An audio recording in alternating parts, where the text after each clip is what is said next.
Seguimos en No Te Vayas Campeón y una noticia triste para el mundo del fútbol argentino fue el fallecimiento el domingo pasado a los 80 años de Hugo Orlando Gatti, arquero mítico de la historia del fútbol argentino. Y para recordar un poco su figura, para conocer un poco de qué se trataba la figura de Gatti, estamos en comunicación telefónica con Daniel Lagares. Él es periodista, es docente también, a quien le damos la bienvenida acá en No Te Vayas Campeón. Daniel, Diego Celonca te saluda. ¿Cómo estás? Buen día. ¿Qué tal? Buenos días. ¿Cómo estás, Diego? ¿Qué tal, Bien. Daniel? Gracias por atendernos, por este ratito con nosotros, como para conocer un poco sobre la figura del Loco Gatti y lo que representó para el fútbol argentino en aquel momento e incluso después ya de retirado, ¿no? Entiendo que la pregunta va a ser muy amplia, pero si se puede resumir, ¿quién fue el Loco Gatti para el fútbol argentino? Bueno, sí, claro, es una figura. A ver, yo lo dividiría en dos cosas. Primero, en su extensa carrera, estuvo muchos años jugando en los 4 equipos que jugó y en la selección, y luego, cuando se retiró y pasó a ser, llamémosle, como se dice ahora, un personaje mediático a partir de sus apariciones en la televisión española. Eh, a mí me parece que Gatti fue quien inauguró o profundizó, mejor dicho, un estilo de arquero en un puesto que fue toda la vida, fue el que tuvo menos movilidad, porque el arquero se paraba abajo de los palos y atajaba, era lo único que hacía. Y Hugo jugaba, él mismo se definía como un jugador que iba al arco y que usaba las manos. No era que haya inventado un estilo, venía de antes esto en el fútbol argentino, y con sus dos referentes o maestros, primero Martín Herrera en Atlanta, que luego pasó a Boca y luego fue vendido a Grecia, donde hizo una gran campaña y murió allá, lamentablemente, y luego, por supuesto, Amadeo Carrizo, ¿no? Digamos, los arqueros jugadores, los arqueros salidores, los arqueros que cortaban espacios. A ver, si hoy vemos a cualquier arquero, tomemos por ejemplo al nuestro, al Dibu Martínez, que sale y corta, que hace la famosa jugada de Dios. Todo eso viene de Gatti. Yo creo que si el Dibu le sacó esa pelota a Kolo Muani en la final, con la puntita del pie abriendo todo el cuerpo, bueno, ahí está el genio de Gatti. Gatti hacía más o menos eso.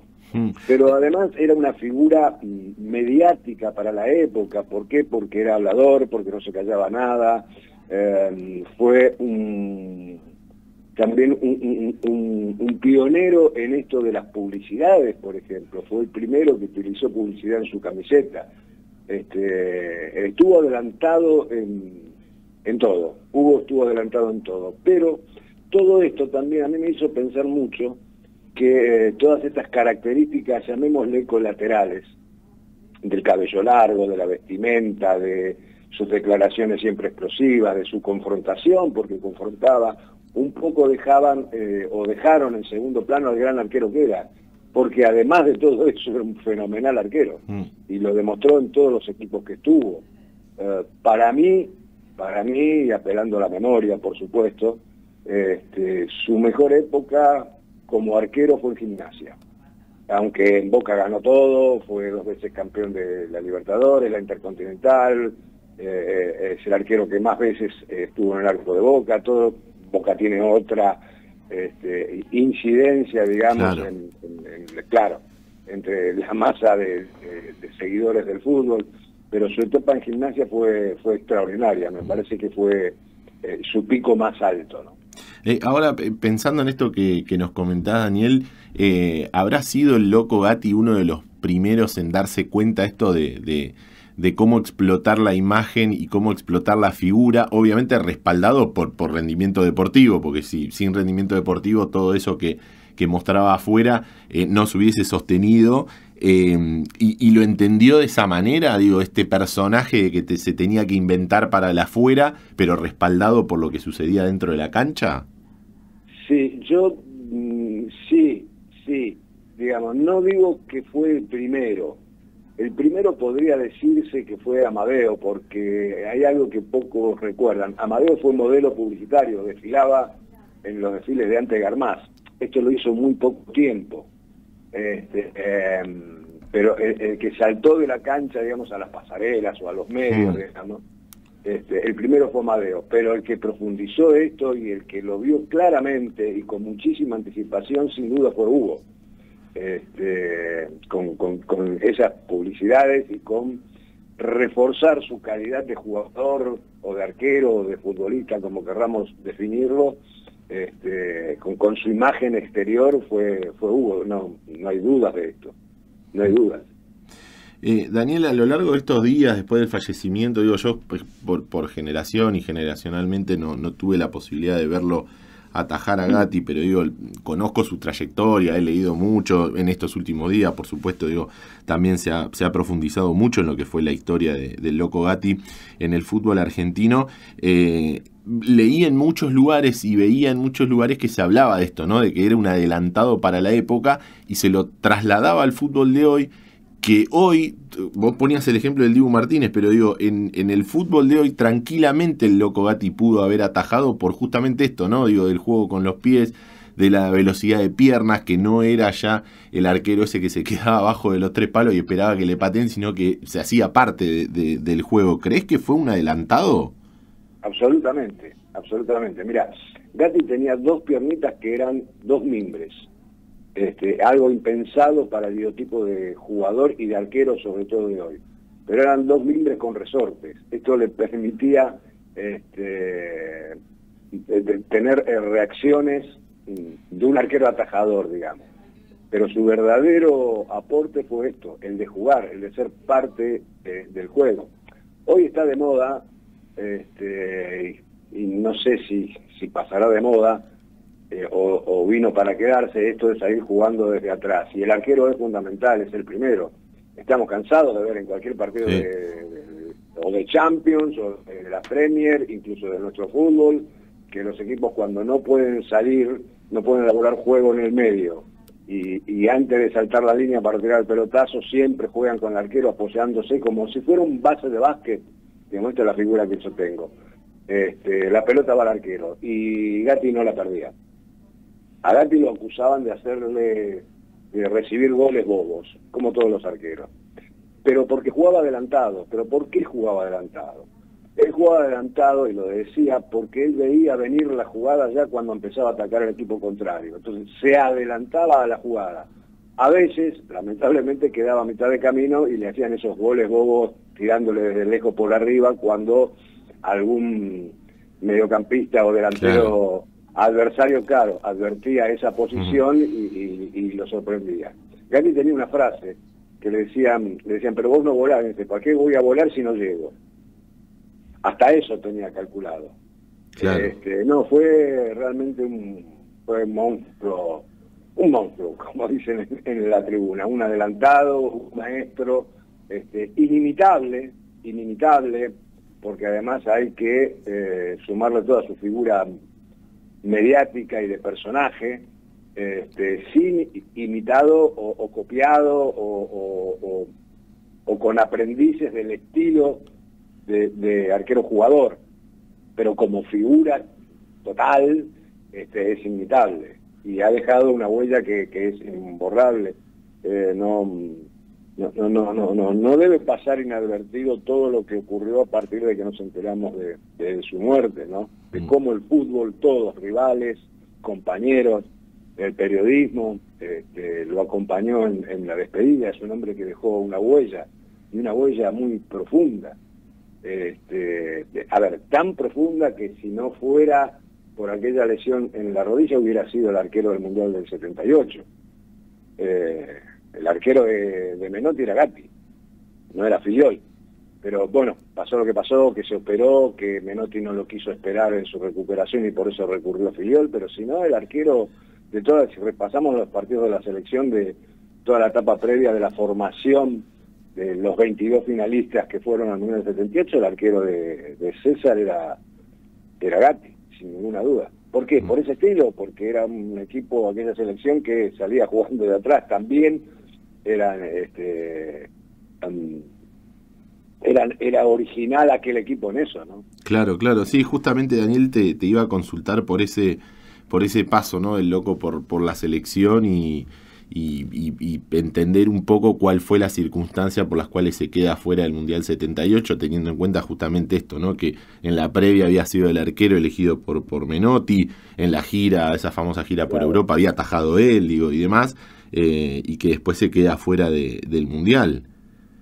Sí, claro, él se queda afuera del Mundial porque tiene una lesión en una rodilla, se opera y le dice a Menotti que tiene tiempo para recuperarse y llegar bien al Mundial, pero estaba muy encima y Menotti decidió no arriesgar y con esto me consta, con todo el dolor de su alma lo desafectó y lo tuvo que llamar a Filiol. Con Filiol había en esa época un pequeño conflicto porque los jugadores de River convocados a la selección, no digo que habían renunciado, pero sí que habían pedido un paréntesis para poder jugar con River por la Copa Libertadores.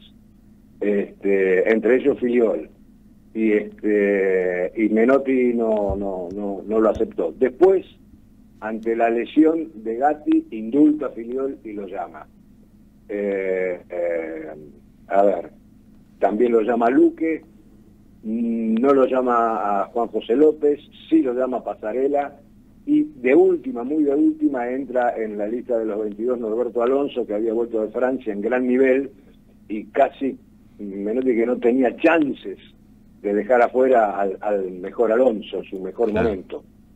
Después, durante el Mundial pasó lo que pasó, se lesionó, se desgarró y casi no pudo jugar. Pero en los dos partidos que jugó Alonso fue importante. Eso es lo que pasó, por eso llegó Filiol a la selección. Y bueno, hemos tenido suerte que en otro estilo, totalmente opuesto, el Pato hizo un Mundial extraordinario, ¿no? Durante toda esa década del 70, incluso década del 80, porque más o menos, digo, se retiran casi al mismo tiempo, digo, Filiol un par de años después, sí. pero más o menos tuvieron carreras paralelas. Sí. Existía esa, entre comillas, ¿no?, rivalidad entre el estilo Filiol y el estilo Gatti. Sí, había una rivalidad, llamémosle, de gustos técnicos, digamos. A ver, que Gatti haya sido lo que fue, en toda su dimensión fantástica, esto no le quita mérito al otro estilo, que era el del Pato Filiol. Y sí, por supuesto, la prensa, como siempre, nos aprovechamos de estas rivalidades y las explotamos al máximo. Entre ellos sí hubo ahí hubo un corte una vez en una nota que le hace Osvaldo Pepe, un periodista muy reconocido, ya retirado, pero que fue su biógrafo y escribió el libro Yo el Único, que fue la primera, creo que la única biografía de Hugo Gatti. Y tenía muy buena relación con él. Aparte de eso, una vez le hizo una nota Osvaldo, en la cual Gatti opina sobre Filiol y dice, es una bolsa de papas, refiriéndose a ese estilo de arquero atajador, ¿no? Claro. Y Pepe le dice, mira que te estoy grabando, no podés decir esto es una barbaridad, te va a traer cola. Nada, vos ponés que Filiol, el Pato, es una bolsa de papas. Bueno, Pepe lo puso y obviamente se armó la de San Quintín, terminaron en un juicio, un periodo de disculpas, y a partir de ahí, no digo que fueron amigos, hubo un distanciamiento, tampoco digo que fueron enemigos, pero el tiempo dicen que todo lo cura, y ya vieron cómo fue la despedida de Filiol de Gatti, me parece que fue una de las más emotivas de las que yo escuché en estos días después de la muerte de Hugo, ¿no? Sí, me parece, Daniel, no sé si coincidís, pero que con este tipo de figuras, estamos hablando obviamente de Gatti por su fallecimiento y demás, pero no se puede entender la figura de Gatti o la influencia de Gatti en el fútbol argentino sin poner en contexto su etapa y ser contemporáneo de Filiol, como pasa con muchísimos casos, ¿no? De jugadores que se contraponen unos con otros, pero que no se puede entender y no se puede analizar sin poner sobre la mesa todo ese contexto. No, claro, es imposible. Mira, a ver, llamémosle así, o yo prefiero decirlo así, es lo que me sale, lo que pienso. Me parece que en esa época, en la de ellos, que abarca 60 hasta los 80, había dos tipos de arqueros, o la prensa o los mismos técnicos definían a los arqueros en dos estilos, el arquero atajador y el arquero jugador. Bueno, uno estaba en un lugar y otro estaba en otro, pero ambos tenían seguidores. No sé, Roma, anterior a Gatti, por supuesto, era un arquero atajador, no en vano lo llamaban Tarzán. Butiche de San Lorenzo era atajador. Uno de sus sucesores, el conocido La Volpe, era arquero jugador. Valey era arquero jugador. Poletti, gran arquero de Estudiantes, creo que más o menos estaba a mitad de camino de los dos, porque era un gran atajador, pero también jugaba muy bien con los pies. Marín, gran arquero de Vélez, que se fue a México, falleció en México, un arquero atajador. Más o menos el fútbol estaba dividido entre esas dos vertientes, ¿no? Sí, es imposible sacarlos del contexto. Pero además la posición del arquero mucho tenía que ver con el estilo de juego de cada equipo. Que es lo que más o menos vemos hoy, lo que decíamos al principio. Había equipos que trataban de salir jugando con los laterales, con los centrales, con el volante central, y a partir de ahí empezar la construcción del juego para pasar a la ofensiva. Y había otros que directamente buscaban el pelotazo largo al 9 a la vieja usanza de los ingleses para ir a la segunda jugada. Vos tenés, por ejemplo, Chilavert, que es un arquero atajador fenomenal, con los pies fantástico, pero en el Vélez, en el que tuvo tanto éxito, era un arquero sacador. Claro. Que saltaba líneas para Azar y para Flores, sin que esto significara que Vélez jugaba solamente a eso, porque Vélez también elaboraba en el medio. Bueno, digamos, estos dos estilos complementarios en ese equipo de Bianchi es lo que le dio el éxito, manejar esas dos, llamémosle escuela, me parece exagerado, pero bueno, estilos. Esos dos estilos, claro, sí, se entiende perfecto. Estamos charlando con Daniel Lagares, periodista, docente. Daniel, hace un ratito mencionabas que, o pusiste como ejemplo la tajada del Dibu a Kolo Muani, algo que puede llegar a venir de aquellos años del Loco Gatti. ¿Cuál crees que es el legado del Loco para el fútbol argentino? Bueno, que el arquero es un jugador, nada más y nada menos. No es que Menotti siempre decía que por el arquero no te preocupes, el arquero al arco va cualquiera. Y yo creo que, yo siendo menotista, creo que estaba equivocado, que no, y que Gatti se lo demostró, entre otros. Ya hablamos de Herrera, de Amadeo, etcétera, etcétera. Creo que hoy en día ya no se puede pensar así. No se puede jugar así, pensando que cualquiera puede ir al arco. No, cualquiera no puede ir al arco. Tiene que ir al arco un arquero que esté, por supuesto, con condiciones básicas elementales. Primero, que ataje, pero además que sirva también en el comienzo de la construcción del juego del equipo. Cualquiera sea ese estilo, cualquiera sea ese estilo. Una última, Daniel, para conocer un poco qué fue lo que sucedió o por qué Gatti nunca tuvo la posibilidad. Entiendo que era más complejo, pero digo, de ir a atajar al exterior, de irse a Europa. Vos sabés que no lo sé, no lo sé. Pensá que, a ver, en la época, no lo sé, pero puedo llegar a tener una teoría. Que como toda teoría habría que demostrar. En la época de esplendor de Gatti no se usaba, no se utilizaba la compra de jugadores, sobre todo sudamericanos, de parte de Europa, a no ser que fueran fenómenos, y además había una prohibición. No sé, en Italia, por ejemplo, no se permitían extranjeros hasta principios de los 80. Si lo medís en tiempos históricos, los 80 es ayer. Claro, sí.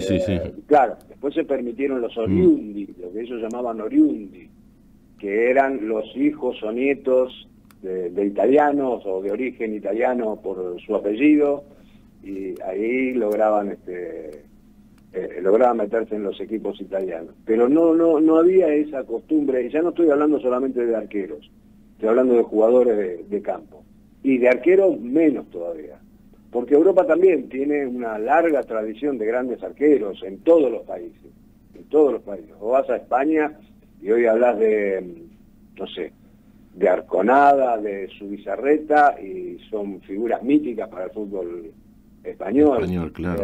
O vas a Italia y hablas, Buffon es el más joven que se retiró, digamos. Ahora lo tenés a Donnarumma, pero antes lo tenías a Zoff, por ejemplo. Claro, Dino Zoff, sí, es verdad. Y antes lo tenían en el grande Inter de Lenio Herrera de los años 60 a Sarti. Es decir, los tipos tenían con qué ocupar el arco sin necesidad de estar mirando fuera de las fronteras. Y además no había esa costumbre porque no había explotado el negocio del fútbol, digámoslo también, ¿no? Daniel, te agradecemos muchísimo este ratito con No Te Vayas Campeón para recordar la figura de Hugo Orlando Gatti, el Loco Gatti, bueno, a muy poquitos días de su fallecimiento. Muchísimas gracias por este ratito con nosotros, gracias por tu tiempo. No, muchas gracias a ustedes por pensar que podía dar un modesto aporte a esta historia y de alguna manera a celebrar la vida del hombre y del jugador que fue Huguito Gatti. Muchas gracias, Daniel. Hasta luego. Hasta luego. Charlábamos con Daniel Lagares, periodista y docente sobre la figura, sobre lo mítico que fue Hugo Orlando Gatti para el fútbol argentino.